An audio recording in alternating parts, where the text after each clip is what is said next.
네, 창세기 41장을 보겠습니다.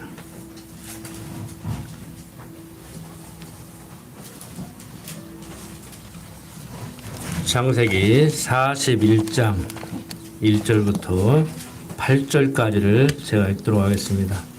만 2년 후에 바로가 꿈을 꾼즉 자기가 하숫가에 섰는데 보니 아름답고 살찐 7 암수가 하수에서 올라와 갈밭에서 뜯어먹고 그 뒤에 또 흉악하고 파리한 다른 7 암소가 하수에서 올라와 그 소와 함께 하숫가에 섰더니 그 흉악하고 파리한 소가 그 아름답고 살진 7 소를 먹은지라.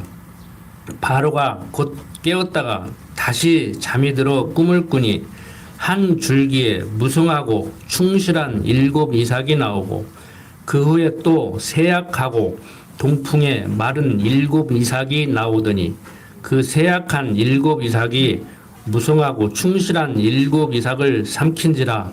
바로가 깬즉 꿈이라.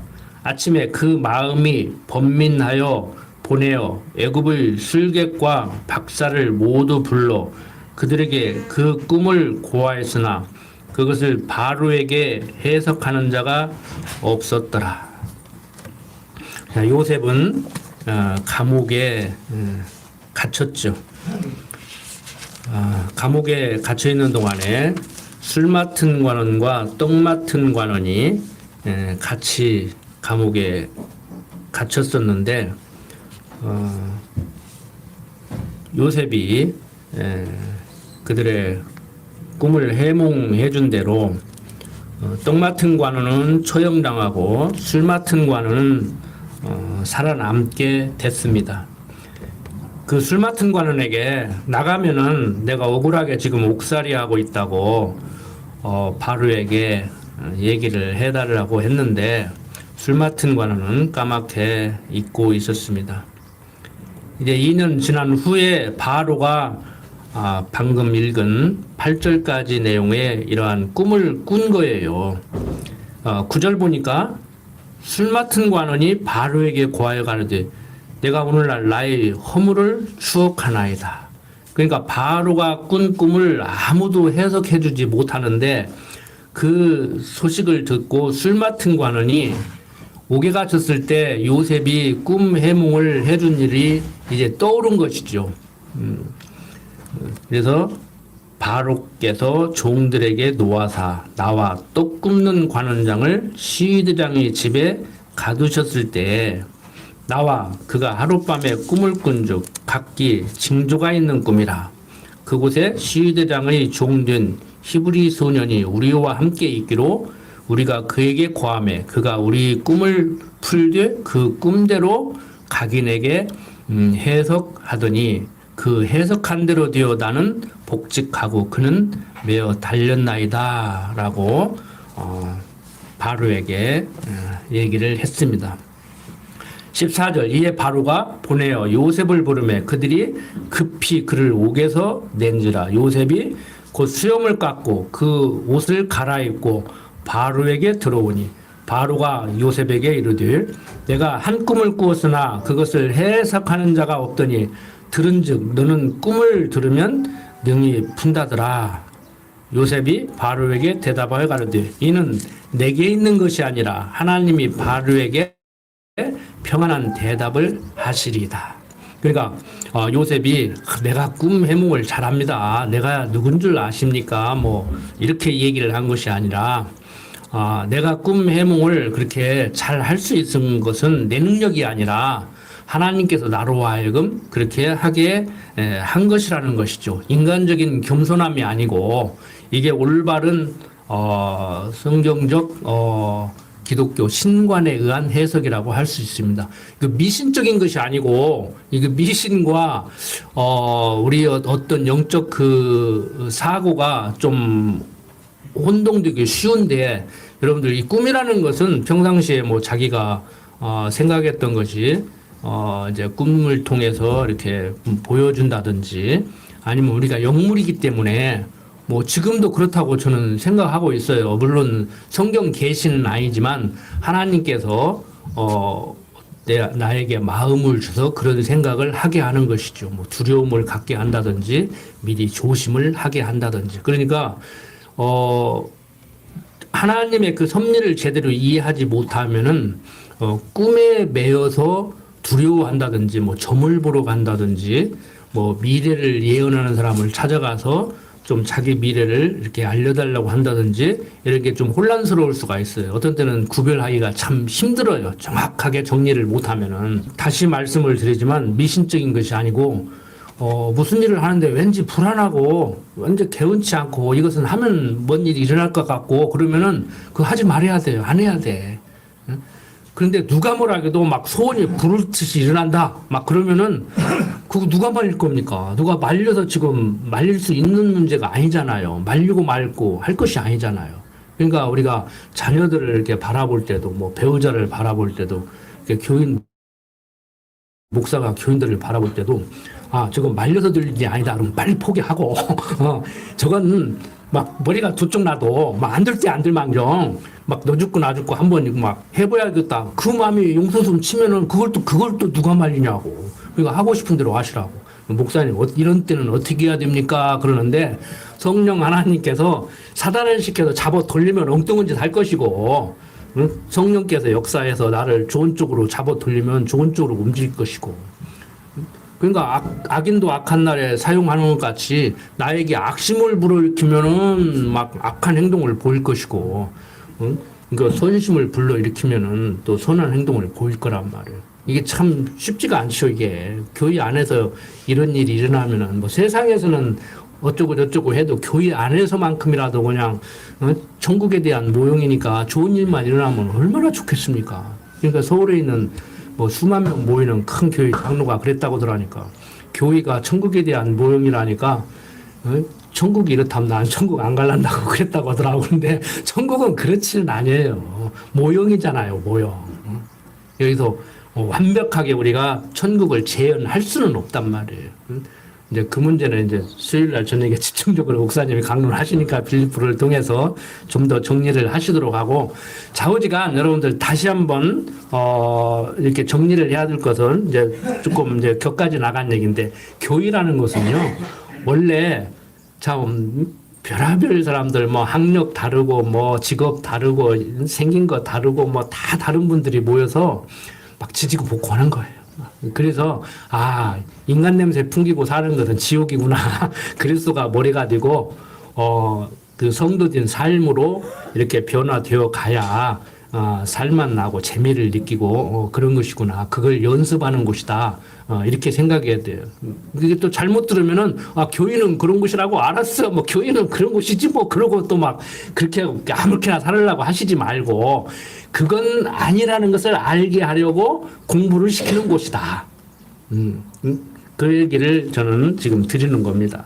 그러니까 참 교회가 우리가 생각하는 그런 교회가 됐으면 얼마나 좋겠습니까? 누구 못지않게 목사님들이 장로님들이 권사님들이 다 그런 교회를 소망하고 있죠.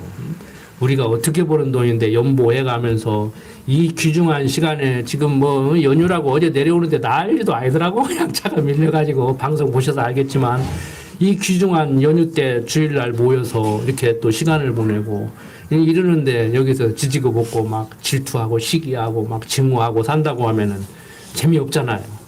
그러니까 그렇게 살면 안 된다. 성도들은 그런 삶을 추구하면 안 된다. 그런 것을 깨닫게 하려고 이렇게 모여서 공부하게 한다는 걸 여러분들이 항상 기억하시기 바랍니다. 자, 어쨌든 간에 지금 요셉은 바로 앞에 섰어요. 그래서 나 꿈 해석 잘한다고 나를 부른 것 같은데 내 능력이 아닙니다. 하나님께서 당신의 꿈도 내 입술을 통해서 해석하게 할 겁니다. 그랬죠. 그래서 이제 바로가 꿈 얘기를 다시 요셉에게 들려주고 요셉은 바로의 꿈을 해몽해 줍니다. 그런데 그 해몽이 뭐냐면은 7년간 풍년이 들었다가 7년간 흉년이 들게 될 것이다. 그러니까 어떻게 해야 되겠어요? 풍년 들었을 때 흉년에 대비해야 되겠죠. 평상시와 같이 풍년 들었다고 풍청풍청 쓰면 안 되겠잖아요. 가만히 보니까 이 뭐 듣지도 보지도 못한 이 요셉이라는 사람이 꿈을 해석해 주는 거 보니까 좀 믿을만 하단 말이에요. 그리고 뭐 성경에는 기록해 놓지 않았지만 뭐 자초지종 또 얘기를 했을 거 아닙니까? 내가 이렇게 해서 이렇게 감옥에 갇혔다고 조금 좀 방면해 달라고 뭐 얘기를 했을 것 같아요. 제가 요셉이라면 성경에 기록은 안 해놨지만. 그런데 이거 뭐 옥에서 방면 정도가 아니야. 애국 왕이 요셉에게 나라 살림을 맡기는 거예요. 지금 우리나라 국무총리는 이건 뭐 그냥 우리나라 정치 제도에 의해서 세워놓은 허수아비는 한 가지가 솔직한 얘기로 무슨 뭐 국무총리가 장관 제청해가지고 대통령 임명하는데 그런 적이 언제 있으며 뭐 있으나마나 하다고 청와대에서 뭐 비서관들 데리고 정치 다 해버리고 하니까 그런데 이 지금 총리가 된 요셉은 전권을 지금 가진 거예요. 그러니까 공무원들 그 전결이라는 게 있잖아요. 시장이 결제 안 하고 밑에 뭐 과장이나 국장 보고 결제하라고 그러잖아요. 그러니까 가끔 보면 시장이 나는 몰랐다 그러는데 그 말도 맞아요. 근데 아무리 전결을 했어도 알아야지. 최종 결제권자인데 전결시켰다고 자기는 나 몰라 나오면 안 되잖아요. 알고 있어야지. 파악하고 있어야지. 좌우지간 요셉은 이제 감옥에서 나온 정도가 아니고 총리 대신이 돼서 나라를 다스려 나갑니다. 그러니까 꿈 해몽한 대로 7년간 풍년이 들었을 때 네 요령껏 잘 나라를 다스려서 관리를 해서 7년 흉년에 대비할 수 있는 그런 조치를 하라는 것이죠. 자, 참 인생 완전히 지금 곤두박질 치죠. 아버지 사랑받아가지고 아버지 편애 때문에 형들의 미움을 사서 팔려갔어. 팔려간 것까지는 좋은데 또 시위대장 보디발의 집에 또 집사가 됐어. 재산을 또 관리했어. 그런데 또 억울하게 그 부인한테 당해가지고 또 옥살이를 하는데 거기에서 꿈 해몽해 준 일로 인해서 바로가 꿈을 꿨을 때 꿈을 해몽해주고 지금 총리 대신이 됐어요. 요즘 청소년들 말대로 롤러코스터 타는 그런 인생입니다. 여러분들도 그런 인생 사신 분들 계시죠? 뭐 저는 롤러코스터까지는 아니어도 집사람이 부담스러울 정도로 정신이 없을 정도로 직업을 몇 번 바꿨는데 참 저 같은 사람하고 살면 인생 피곤합니다. 좌우지간 요셉은 이제 전세가 완전 역전됐습니다. 자, 어느 정도로 이제 전권을 줬냐면은 이제 완전 위임하는 거예요. 41절 보세요. 바로가 또 요셉에게 이르되 내가 너로 애굽 온 땅을 총리하게 하노라 하고 자기의 인장 반지를 빼어 요셉의 손에 끼우고 그에게 세마포 옷을 입히고 금사슬을 목에 걸고 자기에게 있는 버금술에 그를 태우매 무리가 그 앞에서 소리 지르기를 엎드리라 하더라. 바로가 그로 애굽 전국을 총리하게 하였더라. 그 결제권자가 결제할 수 있는 인감도장을 주고 자기 전용 승용차 주고 지금 완전히 준 거예요. 응? 한번 생각해 보세요. 뭐 군산 시장만 해도 시장에 우리 집사님한테 오늘부터 업무 좀 대신 하시오. 나 병원에 들어가니까 자 여기 인감도장 여기 있고 내 승용차가 여기 있고 당신이 알아서 다 관리해 그러면은 완전히 뭐 대단한 거죠. 그만큼 바로가 요셉을 신뢰하게 됐단 말이에요. 지금 전권을 가졌느냐 안 가졌냐라기보다는 전권을 주게 된 그 계기가 무엇이냐를 따지기 전에 하나님이 바로로 하여금 요셉을 그렇게 신뢰하게 만들었다는 거예요. 그러니까 지금 요셉의 어떤 그 가치관이 이게 좀 전달이 됐다고 할까? 요셉이 뭐라 그랬어요? 네가 꿈 그렇게 해몽을 잘한다면서 그러니까 요셉이 뭐라 그랬어요? 내 능력이 아니고 하나님이 당신의 꿈을 나로 하여금 잘 해석하게 그렇게 할 겁니다. 그랬잖아요. 그러니까 서로 신뢰를 하는 것이죠. 그러니까 나는 너를 믿는데 너는 나를 왜 못 믿냐 그러지 말고 상대가 나를 안 믿을 때는요 이유는 나에게 있는 거예요. 얼마나 못 믿겠으면 안 믿겠냐고. 내 말 믿지 마, 내 말 믿지 마. 그래도 나는 다 믿어도 네 말은 믿을 거야. 막 이렇게 만들어야 된다고 사람들이. 또 방법론만 배우시지 말고. 자, 자, 요셉이 꿈을 해몽한 대로 정말 이제 풍년이 7년간 들고 흉년이 듭니다. 46절부터 한번 봅시다. 요셉이 애굽 왕 바로 앞에 설 때 30세라. 그가 바로 앞을 떠나 애굽 온 땅을 순찰하니 7해 풍년에 토지 수출이 심히 많은지라. 요셉이 애굽 땅에 있는 그 7년 곡물을 거두어 각 성에 저축하되 각 성 주의 밭의 곡물을 그 성 중에 저장하며 저장한 곡식이 바다 모래같이 심이 많아 세기를 그쳤으니 그 수가 한이 없음이었더라. 흉년이 들기 전에 요셉에게 두 아들을 낳되 곧 온 제사장 보디베라의 딸 아스낫이 그에게 낳은지라. 요셉이 그 장자의 이름을 므낫세라 하였으니 하나님이 나로 나의 모든 고난과 나의 아비의 온 집 일을 잊어버리게 하셨다 하며 차자의 이름을 에브라임이라 하였으니 하나님이 나로 나의 수고한 땅에서 창성하게 하셨다 하였더라. 애굽 땅에 7해 풍년이 그치고 요셉의 말과 같이 7해 흉년이 들기 시작하며 각국에는 기근이 있으나 애굽 온 땅에는 식물이 있더니 애굽 온 땅의 주림에 백성이 바로에게 부르짖어 양식을 구하는지라. 바로가 애굽 모든 백성에게 이르되 요셉에게 가서 그가 너희에게 이르는 대로 하라 하니라. 온 지면에 기근이 있음에 요셉이 모든 창고를 열고 애굽 백성에게 팔세. 애굽 땅에 기근이 심하며 각국 백성도 양식을 사려고 애굽으로 들어와 요셉에게 이르렀으니 기근이 온 세상에 심함이었더라. 자, 애굽만 기근이 들은 것이 아니고 근동 지역에 다 기근이 들어서 이제 식량이 넉넉한 애굽으로 식량을 사러 오는 거예요.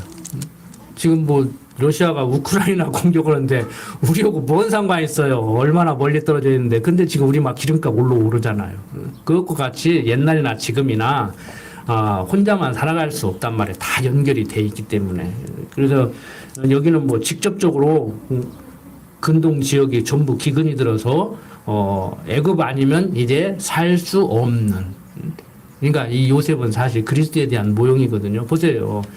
지금 요셉이 뭐 자기가 지금 살아남고 식구들을 살리고 애굽을 살리는 게 아니에요. 근동 이방인들까지도 다 요셉으로 인해서 살게 되는 거예요. 그러니까 대통령 하나 바뀌었는데 뭐 그놈이지 뭐 세상이 뭐가 달라지겠냐 그러는데 달라질 수 있습니다. 꼭 달라지는 것도 아니지만 안 달라지는 것도 아니에요. 군대도 보니까요 똑같은 부대인데 소대장, 중대장, 대대장 바뀌면 부대 분위기가 바뀐다니까. 사병들의 생활이 바뀌어버려요. 그것과 같이 하나님이 어떤 사람을 들어서 어떻게 사용하느냐에 따라서 완전히 바뀌지요. 그러니까 요셉으로 인해서 요셉 한 사람으로 인해서 근동 지역 사람들이 다 굶어 죽지 않게 되는 이런 놀라운 일들이 벌어진단 말이에요. 뭐 직접적으로 표현하면 좀 무리가 될 수 있지만 그리스도로 말미암아서 하나님의 백성들 다 살게 하는 것과 마찬가지죠. 이게 모형과 그림자로 보여주는 거란 말이에요. 그러니까 예수 죄 없는 예수를 유대인들이 팔았잖아요. 그 가룟 유다가 은 30세기를 팔아버렸잖아요. 그런데 그로 말미암아서 하나님 백성들 구원과 같이 요셉의 형제들이 요셉을 팔았는데 그로 말미암아서 근동의 백성들이 뭐 하나님 백성만 뭐 사는 것이 아니고 모든 이방인들까지라도 육신적으로 다 살게 만드는 이러한 놀라운 일이 벌어진단 말이에요. 형이 요셉 안 팔았으면 어쩔 뻔했어요. 요셉이라는 특출난 인물이 애굽의 총리 대신해서 나라 살림을 이렇게 잘 하니까 이런 일이 벌어졌죠. 또 이런 소리 듣고 팔아야겠구나. 아니요, 그건 아니요. 그건 아니에요. 자 보세요 이제. 자, 근동이 다 기근이 들었는데 뭐 요셉의 형제들 아버지 야곱이라고 별 수 있어요? 살아가야지. 이제 살아가요. 42장에 보면은 이제 42장 1절부터 17절 보면은 식량을 구하러 요셉의 형제들이 애굽으로 갑니다. 여기도 한번 읽어봅시다. 때 야곱이 애굽에 곡식이 있음을 보고 아들에게 이르되 너희는 어찌하여 서로 관망만 하느냐. 지금 가만히 지금 보고 있을 때가 아니지 않냐. 빨리 식량을 구하러 와야지. 식량을 구해 와야지. 야곱이 또 이르되 내가 들은즉 저 애굽에 곡식이 있다 하니 너희는 그리로 가서 거기서 우리를 위하여 사오라. 그리하면 우리가 살고 죽지 아니하리라 하매 요셉의 형 시빈이 애굽에서 곡식을 사려고 내려갔으나 야곱이 요셉의 아우 베냐민을 그 형들과 함께 보내지 아니하였으니 이는 그의 말이 재난이 그에게 미칠까 두렵다 함이었더라. 베냐민이 누구예요?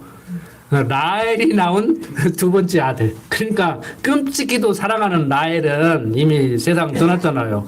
요셉은 지금 없어졌어요. 형들 말대로 지금 짐승에게 잡혀 먹혀서 지금 죽은 거예요. 근데 사랑하는 라헬이 낳은 베냐민 보내겠냐고 안 보내지. 그러니까 열 형제만 보내는 거야 이제. 베냐민은 못 보내겠다는 것이지. 요셉도 죽었는데 베냐민까지 이러면 안 되겠다는 거야. 참 인간적으로는 이러면 안 된다니까. 이렇게 편애할 수가 있냐고. 내 부인 데리고 살려면 골고루 사랑해주고 그 자식들 골고루 사랑해줘야지.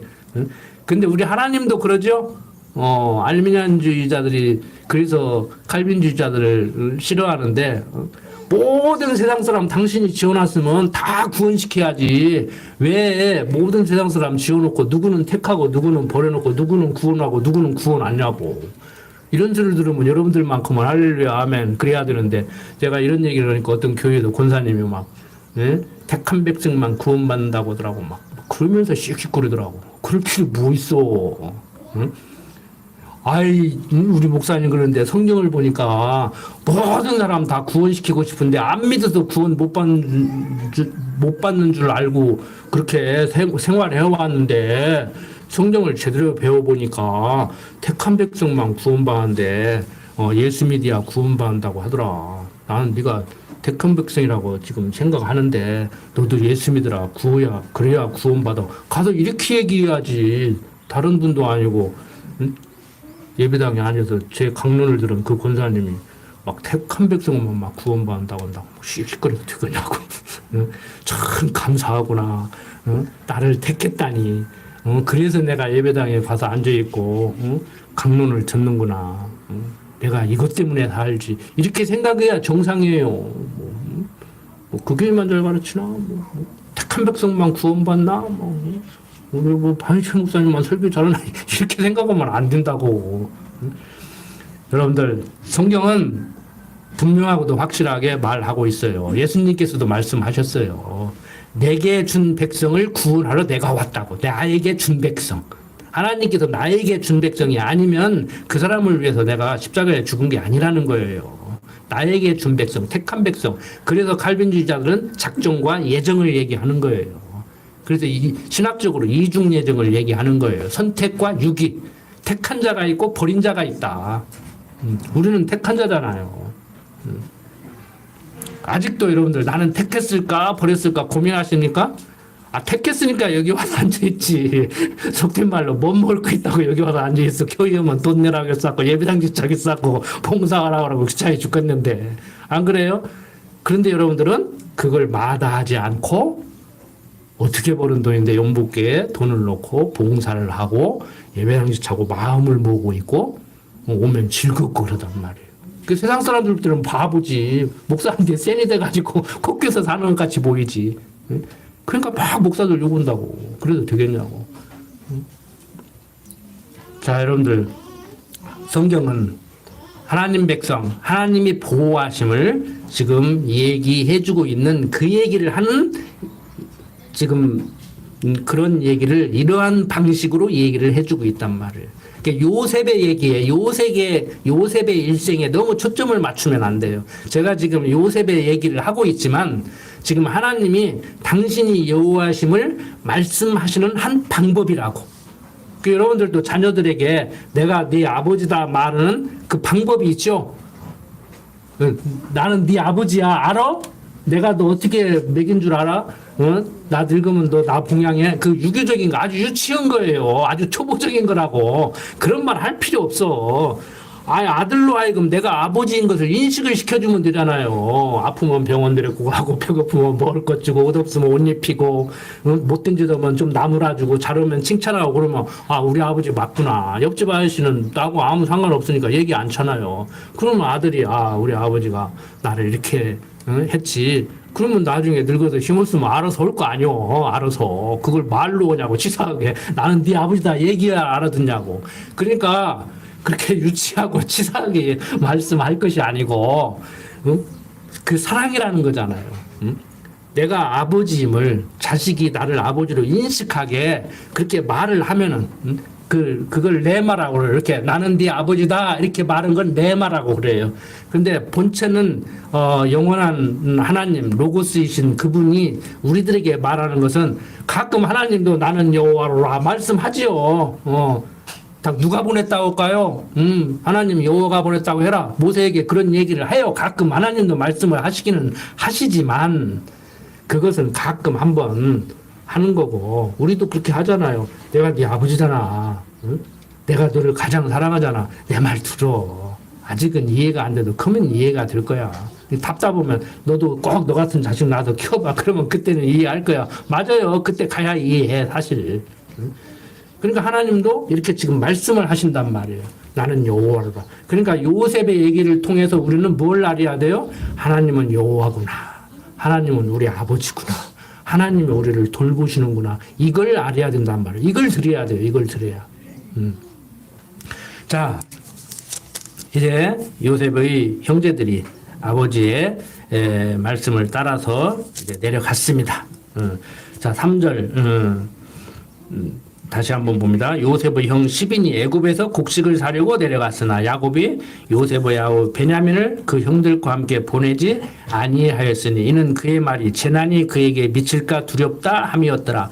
이스라엘의 아들들이 양식 사러 간 자 중에 있으니 가나안 땅에 기근이 있음이라. 때 요셉이 나라의 총리로서 그 땅 모든 백성에게 팔더니 요셉의 형들이 와서 그 앞에서 땅에 엎드려 절하매. 어디서 많이 본 얘기죠? 요셉이 꿈 얘기해가지고 미움받았잖아요. 형들이 야, 네 말 들으라고 하면은 그러면 우리가 너한테 절하겠네? 근데 가서 절하잖아 지금. 지금 37장 6절 내용이 이루어지고 있는 거예요 지금. 자, 요셉이 보고 형인 줄 아나 모르는 체하고 엄한 소리로 그들에게 말하여 가르되 너희가 어디에서 왔느냐. 그들이 가르되 곡물을 사려고 가나안에서 왔나이다. 요셉은 그 형들을 아나 그들은 요셉을 알지 못하더라. 요셉이 그들에게 대하여 꾼 꿈을 생각하고 그들에게 이르되 너희는 정탐꾼들이라 이 나라의 틈을 엿보려고 왔느니라. 형들이 오니까 반가우면서도 지금 딴소리를 하는 거예요. 마음이 없는 소리를 하는 거야. 자기 꿈꾼 생각을 지금 하잖아요. 그 꿈 얘기했다고 형들이 미워했는데 얼른 내 꿈꾼 대로 정말 형들이 와서 절하고 있네? 속으로는 얼마나 반가웠겠어요. 그러면서 이제 당신들 정탐꾼 아니냐? 뭐 곡식을 사러 와? 거짓말 하지 마 하고 이제 올가 매는 거예요. 이제 인간적으로 얼마나 고소했겠어. 자, 그들이 그 얘기를 내 주여 아니니이다. 종들은 곡물을 사러 왔나이다. 우리는 다 한 사람의 아들로서 독실한 자니 종들은 정탐이 아니니이다. 요셉이 그들에게 이르되 아니라 너희가 이 나라의 틈을 엿보러 왔느니라. 그들이 가로되 주의 종 우리들은 12형제로서 가나안 땅 한 사람의 아들들이라. 말지 아들은 오늘 아버지와 함께 있고 베냐민 또 하나는 없어졌나이다. 뭘 없어져? 지들이 팔아먹었잖아. 거짓말하고 있어 지금. 요셉이 그들에게 이르되 내가 너희에게 이르기를 너희는 정탐꾼이라 한 말이 이것이니라. 너희는 이같이 하여 너희 진실함을 증명할 것이라. 바로의 생명으로 맹세하노니 너희 말지아우가 여기 오지 아니하면 너희가 여기서 나가지 못하리라. 지금 한번 보세요. 우리가 하나님을 100% 모르고 있지만 하나님은 우리를 다 알고 계신 것 같이. 요셉은 형들을 지금 다 알고 있는데 형들은 지금 모르고 있단 말이에요. 그러니까 솔직히 얘기했어야지. 요셉이라는 동생은 우리가 팔아먹어 버렸고 베냐민은 아버지가 요셉이 지금 죽은 줄 아는데 베냐민도 죽을까 봐 지금 못 가겠습니다. 이래야 솔직한 얘기 아니에요? 그런데 거짓말하는 거예요. 막내는 아버지와 있고 하나는 없어져 버렸다. 그러니까 또 거짓말한다 이거예요. 그러니까 지금 이 형제들은 어떻게 보면은요, 제가 유추를 해보면은, 상상을 해보면은, 왜 자기들을 거짓말한다고 이렇게 몰아붙이는지도 아직 이해도 못하고 있을 거예요. 요셉은 지금 거짓말한다고 알잖아요. 자기 팔았는데 하나 없어졌다고 그러고 그러니까 지금 막 몰아세우는 거란 말이에요. 베냐민 될 거라 이거야. 거짓말 아니면 베냐민 될 거라 이거요.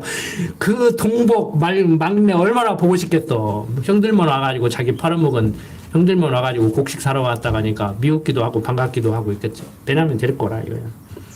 그리고 16절 너희 중 하나를 보내어 너희 아우를 데려오게 하고 너희는 갇혀 있으라. 내가 너희 말을 시험하여 너희 중에 진실이 있는지 보리라. 바로의 생명으로 맹세하노니 그리하지 아니하면 너희는 과연 정탐이 아니라 하고 그들을 다 함께 3일을 가두었더라. 그러니까 9명 가둬놓고 하나가 가서 베냐민 데리고 오라는 거예요. 그런데 요셉이 조금 여유를 주죠. 하나만 가둬놓고 나머지가 가서 데리고 오라고 하는 거예요. 자, 요셉이 뭐라고 제의를 하냐면은 시므만 담보로 시므만 볼모로 잡고 나머지 다 고향에 보냅니다. 그리고 이제 베냐민 데리고 오라는 거예요. 그런데 이제 26절부터 38절까지 보면은 문제가 뭐냐면은 곡식을 돈 주고 샀는데 집에 가서 보니까 곡식 자루에 자기들이 지불한 돈이 도로 들어있어. 이게 죄 없는 예수님에게 막 죄 뒤집어 씌우니까 진짜 요셉도 막 그렇게 하는 거예요, 형들에게. 지금 가뜩이나 지금 거짓말한다고 베냐민 데리고 오라고 한 것도 그것도 골치 아픈데 그 아버지한테 가서 베냐민 데리고 가야 된다고 뭐 아버지가 베냐민 보내주겠냐고. 보내줄 것 같으면 같이 갈 때 딸을 보냈지. 근데 문제가 자루 속에 돈까지 같이 들어버렸네. 그러니까 이제 어떻게 된 거예요?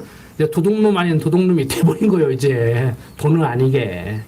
어떻게 해서 곡식 자루에 돈이 도로 들어가 있는지는 모르지만, 뭐 어떻게 해서 들어갔겠어요. 요셉이 뭐 하인들 시켜서 거기다 다시 집어든 거지. 그러니 얼마나 난감하겠습니까. 26절부터 38절 한번 봅시다.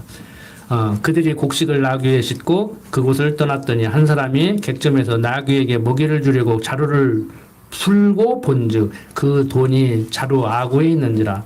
그가 그 형제에게 고하되 내 돈을 도로 넣었도다. 보라 자루 속에 있도다. 이에 그들이 혼이 나서 떨며 서로 돌아보며 말하되 하나님이 어찌하여 우리에게 이 일을 행하셨는고 하고 그들이 가나안 땅에 돌아와 그 아비 야곱에게 이르러 그 만난 일을 자세히 고하여 가르되 그 땅의 주 그 사람이 엄히 우리에게 말씀하고 우리를 그 나라 정탐자로 여기기로 우리가 그에게 이르되 우리는 독실한 자요 정탐이 아니니이다. 우리는 한 아비 아들 12형제로서 하나는 없어지고 말지는 오늘 우리 아버지와 함께 가나안 땅에 있나이다 하였더니 그 땅의 주 그 사람이 우리에게 이르되 내가 이같이 하여 너희가 독실한 자임을 알리니 너희 형제 중 하나를 내게 두고 곡식을 가지고 가서 너희 집들이 주림을 구하고 너희 말지아우를 내게로 데려오라. 그리하면 너희가 정탐이 아니요 독실한 자임을 내가 알고 너희 형제를 너희에게 돌리리니 너희가 이 나라에서 무역하리라 하더이다 하고 각기 자루를 쏟아본즉 각인의 돈 뭉치가 그 자루 속에 있는지라. 그들과 그 아비가 돈 뭉치를 보고 다 두려워하더니 그 아비 야곱이 그들에게 이르되 너희가 나로 나의 자식들을 잃게 하도다. 요셉도 없어졌고 시므온도 없어졌거늘 베냐민을 또 빼앗아가고자 하니 이는 다 나를 해롭게 함이로다. 르우벤이 아비에게 고하여 가르되 내가 그를 아버지께로 데리고 오지 아니하거든 나의 두 아들을 죽이소서. 그를 내 손에 맡기소서.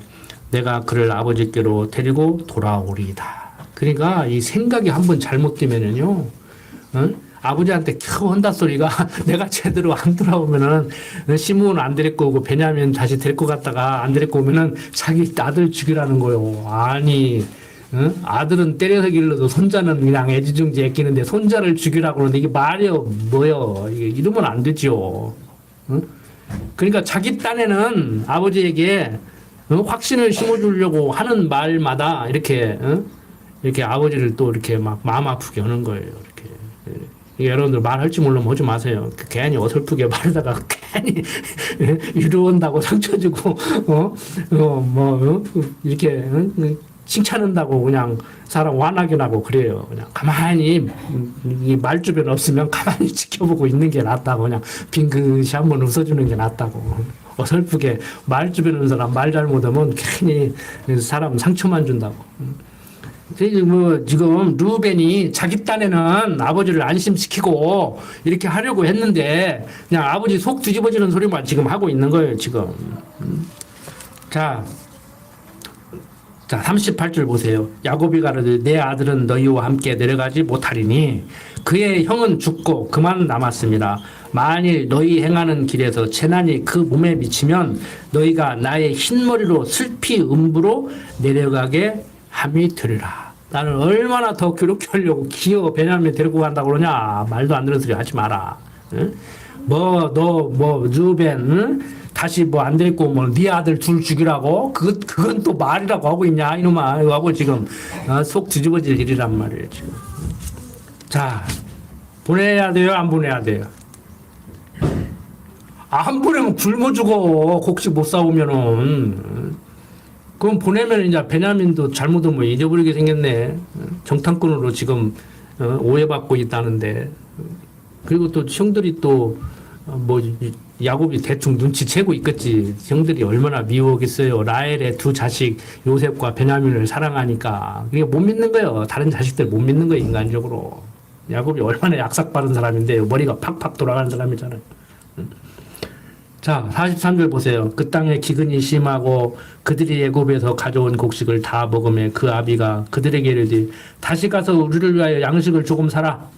유다가 아비에게 말하여 가로되 그 사람이 엄히 우리에게 경계하여 가로되 너희 아우가 너희와 함께 하지 아니하면 너희가 내 얼굴을 보지 못하리라 하였으니 아버지께서 우리 아우를 우리와 함께 보내시면 우리가 내려가서 아버지를 위하여 양식을 사려니와 아버지께서 만일 그를 보내지 않으시면 우리는 내려가지 아니하리니 그 사람이 우리에게 말하기를 너희 아우가 너희와 함께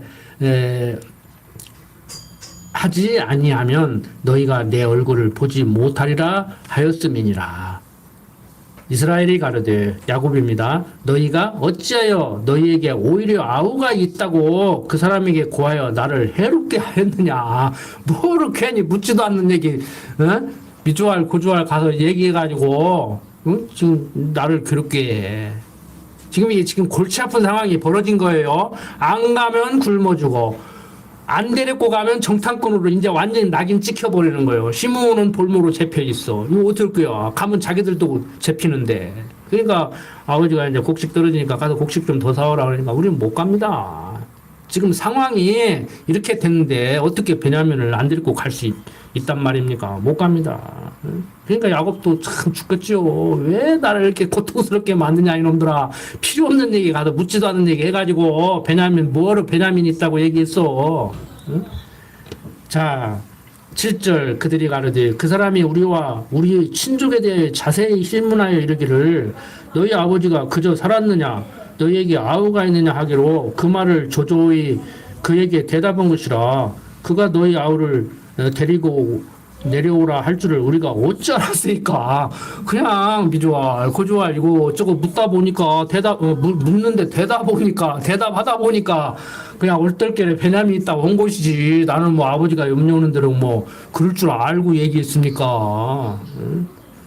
그러니까 유다가 아비 이스라엘에게 이르되 저 아이를 나와 함께 보내시면 우리가 곧 가리니 그러면 우리와 아버지와 우리 어린 것들이 다 살고 죽지 아니하리이다. 내가 그의 몸을 담보하오리니 아버지께서 내 손에 그를 물으소서. 내가 만일 그를 아버지께 데려다가 아버지 앞에 두지 아니하면 내가 영원히 죄를 지리이다. 우리가 지체하지 아니하였다면 벌써 2번 갔다 왔으리이다. 그러니까 양식 떨어질 때까지 안 보낸 거예요. 자, 그들의 아비 이스라엘이 그들에게 이르되 그러할진대 이렇게 하라. 너희는 이 땅의 아름다운 소산을 그릇에 담아가지고 내려가서 그 사람에게 예물을 삼을지니 곧 유향 조금과 꿀 조금과 향품과 모략과 비자와 파단행이니라. 너희 손에 돈을 배나 가지고 너희 자루아구에 돌아놓은 그 돈을 다시 가지고 가라.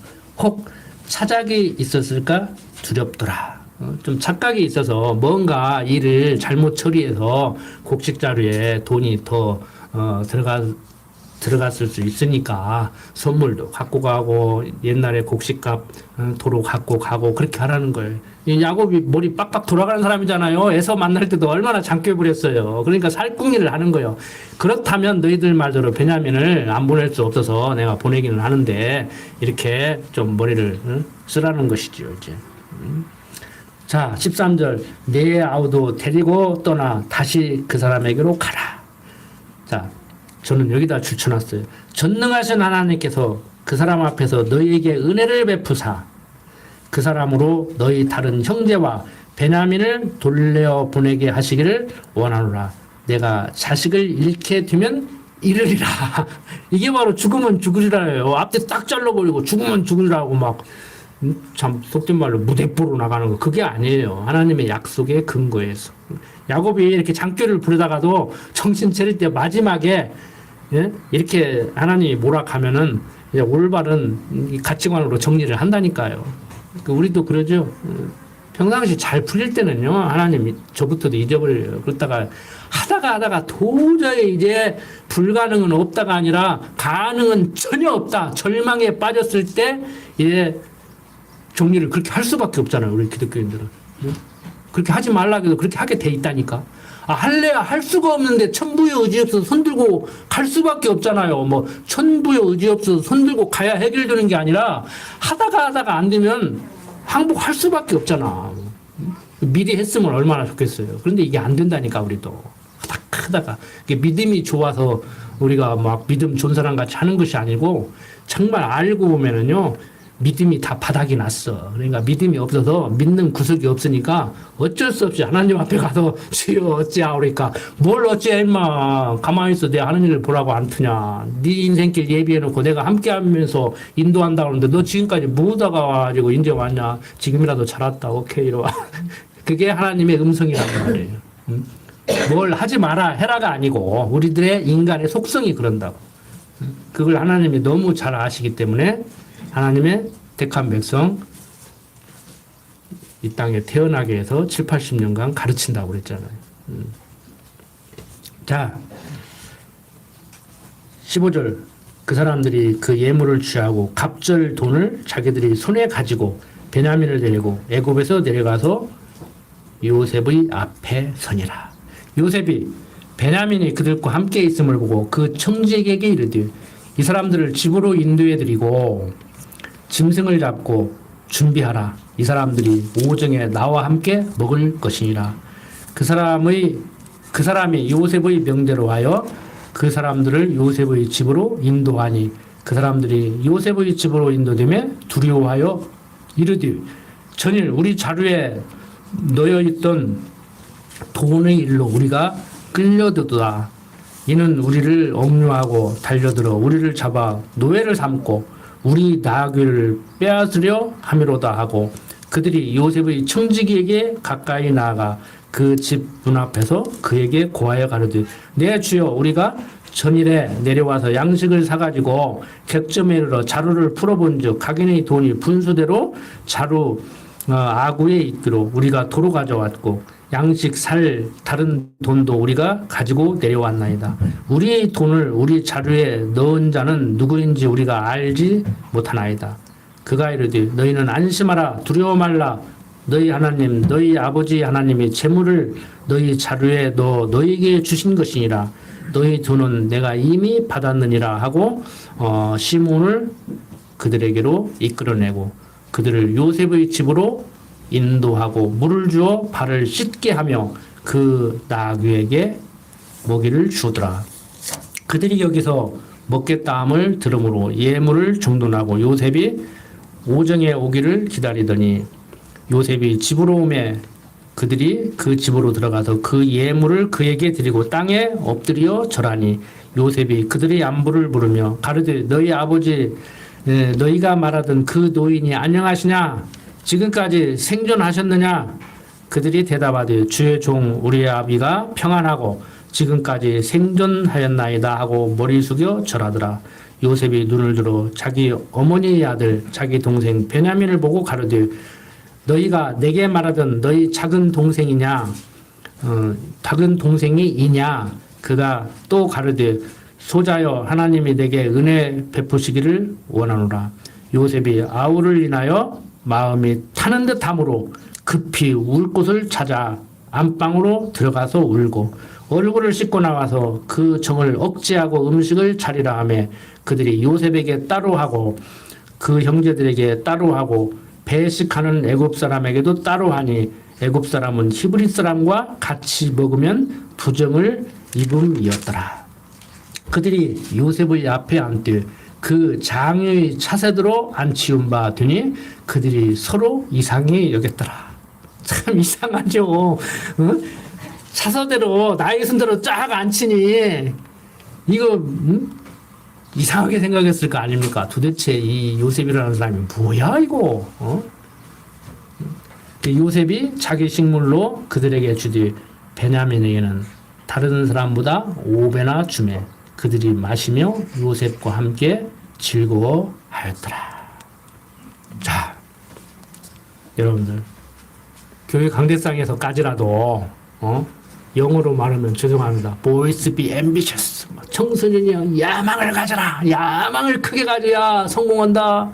처음부터 1000m 고지의 산을 올라가려고 했던 사람은 반절만 올라가도 500m 올라가지만 처음부터 100m 고지를 목표로 정하고 올라간 사람은 다 올라가도 100m밖에 못 올라간다. 어떻게 살 거냐? 목표를 이렇게 가져라. 목사님 그러잖아요. 600평 갖고 되겠어요? 한 6000평 사가지고 대지는 6000평 나가지고 건평은 한 300평으로 이렇게 하다가 안 돼도 100평이라도 나올 거 아니요. 그 말 듣고 자랐어요. 저도 젊은 날을 보냈다고. 교회에서도 그렇게 가르쳤어요. 옛날 주일학교 교사할 때. 근데 정말 요셉이 꿈을 꾸었기 때문에 총리 대신했습니까? 나중에 요셉의 말을 한번 들어봅시다. 조금 뒤에 가서 다음 시간쯤 요셉의 말을 들어보자고요. 요셉이 뭐라고 하는가. 요셉은 그렇게 얘기 안 하는데 어떻게 지도자들은 그렇게 가르치냐고. 자, 요셉을 모름으로 두려워하는 형들. 요셉은 조금씩 지금 좁혀가요. 첩자로 간첩으로 몰아가지고 베냐민을 데리고 오게 하더니 차세대로 쫙 앉히니까 형들이 이거 뭐야 생각했을 거 아닙니까? 가슴이 두근두근 했을 거 아닙니까? 우리를 꿰뚫어 보고 있는 저 요셉 도대체 어떤 존재야? 저 인간 뭐야? 하고 생각했을 거 아닙니까? 두려움에 떨지요. 여러분, 우리 상황 판단을 못하면, 해석을 못하면은 가치 판단의 문제 때문에 우리가 두려워 살게 돼요. 그래서 제가 매일 시간 기도가 그거잖아요. 없는 것도 힘든데 그것 때문에 마음에 편함 잃지 않게 해달라. 육신이 건강하지 못한 것도 힘든데 그것 때문에 마음에 평강 잃지 않게 해달라. 해석 제대로 하고 사시자고. 해석 제대로 하면은요, 이왕 아픈 거 병 들면 어떻게 할 거야. 우리는 어차피 태어나는 순간에 길게 살아봐야 100살, 120살 하고 가는 건데, 어차피 가는 건데, 이게 우리 소망이 그거잖아요. 뭐, 조금 살든지 많이 살든지 건강하게 살고, 그 아굴도 그렇게 기도했잖아요. 너무 비천해서 주한 모습 보이지 않게 하고 너무 부유해가지고 거기에 빠져서 하나님 잊어버리지 않게 하고 좀 적절히 해달라고 그랬잖아요. 아는 거예요. 아굴도. 너무 힘들면은 세상 사람들 보기에 추한 모습 보이고 너무 풍요로우면 또 하나님 잊어버리니까 적절하게 해달라는 것까지. 우리도 그런 기도가 나와야 되죠. 매 시간에 뭐 주시옵소서가 아니고 항상 주신 것에 대한 감사, 주시지 않은 것에 대한 불평불만이 아니고 하나님의 섭리가 어디에 있는가. 왜 다른 사람 다 주는데 나에게는 안 주는가. 좀 주면 안 되는가. 좀 깊은 사색을 좀 하고 이렇게 살다가 보면은 근심 걱정 사라지고 하나님 인정하고 살다가 보면 마음의 평강을 유지하고. 지난번에도 말씀드렸잖아요. 소매치기 당한 것도 지금 속상해 죽겠는데 그것 때문에 잠 못 자가지고 되겠냐고. 이왕 돈은 잊어버린 거고 마음은 편해야 되지. 근데 우리 사실 그게 아니라고 하면서도 지식적으로는 배웠지만 돈이 없으니까 마음이 괴롭고 건강이 나쁘니까 마음이 괴롭고 그러잖아요. 돈 없는 거고 마음은 편안해야 되고 건강 좀 나쁜 건 나쁜 것이고 마음이 편해야 되고 그래야 질병 치료도 잘 되고 인생도 잘 풀리거든요. 근데 마음 먹기 나름이라고 세상 경험 없는 자들은 그래요. 그런데 그놈 마음이 마음대로 먹어져야지. 그래서 성령께서 우리를 붙들어서 역사해야, 인도해야. 그래서 너희 구할 것은 성령이라고 하는 거예요. 세상 육신적인 거 그건 이방인들이나 구하는 것이고 이방인들이 기도고 너희들이 구할 것은 성령이라고 하는 거예요. 하나님 나를 붙들어 주시옵소서. 심령의 평안 잃지 않게 해 주시옵소서. 육신의 건강 좀 더 낫게 해주는 것도 참 고맙고 감사할 일이지만 어떻게든지 마음의 평강 잃지 않게 해주십시오. 이게 우리들의 기도가 돼야 된단 말이에요. 작정하신 대로 섭리하시는 하나님, 모든 것 다 아시는 하나님입니다. 하나님 못 들을까 봐서 막 소리 지르고 밥도 안 먹고 잠도 안 자고 달라고 소리 지를 일이 아니라 어떻게 보면 해보는 데까지 다 해보십시오. 뭐 해보지 말라기도 뭐 할 것이고 하라기도 할 것이고 할 건데 야곱이 이렇게 얘기하는 것 같이 뭐라고 얘기해요? 하나님께서 그렇게 모든 걸 다 하실 거다. 하나님께서 모든 것을 섭리하신다. 아까 읽은 내용 한번 읽어보고 마칩시다. 43장 몇 절입니까? 14절이죠. 자, 같이 한번 읽어봅시다. 전능하신 하나님께서 그 사람 앞에서 너희에게 은혜를 베푸사 그 사람으로 너희 다른 형제와 베냐민을 돌려보내게 하시기를 원하노라. 내가 자식을 잃게 되면 이르리로다. 이게 하나님 앞에서의 올바른 자세란 말이에요. 우리들의 자세가 이래야 되겠죠. 뭐 이건 야곱의 자세고 우리 자세는 따로 있는 게 아니고 하나님께서 허락하시면 하고 하나님께서 허락하시지 않으면 못한다. 이게 바로 하나님 앞에서 우리들의 올바른 자세라고 봅니다. 기도드립시다. 아버지 하나님, 주신 것에 대한 감사하지 못하고 갖지 못한 것에 대한 불평불만을 하고 사는 어리석은 우리입니다. 육신이 너무 강하기 때문에 하나님 잊어버리면 항상 그러한 모습으로 살아가고 있습니다. 이제 말씀으로 우리를 양육하셔서 갖지 못한 것에 대한 불평, 불만보다는 주신 것에 대한 감사가 넘치는 그러한 삶으로 인도하여 주시옵소서. 특히 우리 또 예배당 건축을 위해서 마음을 모으고 있습니다. 하나님께서 허락하셔서 부지도 주셨으니 건물도 주실 줄을 확신하고 우리 성도들이 마음을 모으고 있습니다. 어떠한 상황 가운데도 하나님 뜻이면은 이루어지도록 하나님 인도하여 주시옵소서. 우리 성도들 육신적인 질병 때문에 시달리는 분들도 계시고 경제적인 어려움 때문에 큰 어려움을 겪는 분들도 있습니다. 어떻든 간에 비록 물질이 없고 건강이 나쁘더라도 마음의 평강만큼은 항상 잃지 않고 살도록 하나님 강한 팔로 붙들어 주시옵소서. 어려운 상황이 닥칠 때마다 말씀 생각나게 하여 주시옵소서. 그래서 야곱의 신앙 고백같이 전능하신 하나님께서 하면은 모든 걸 다 하실 수 있다는 것을 깨닫고 살아가게 하여 주시옵소서. 부족한 종 예수님 이름으로 기도드립니다. 아멘.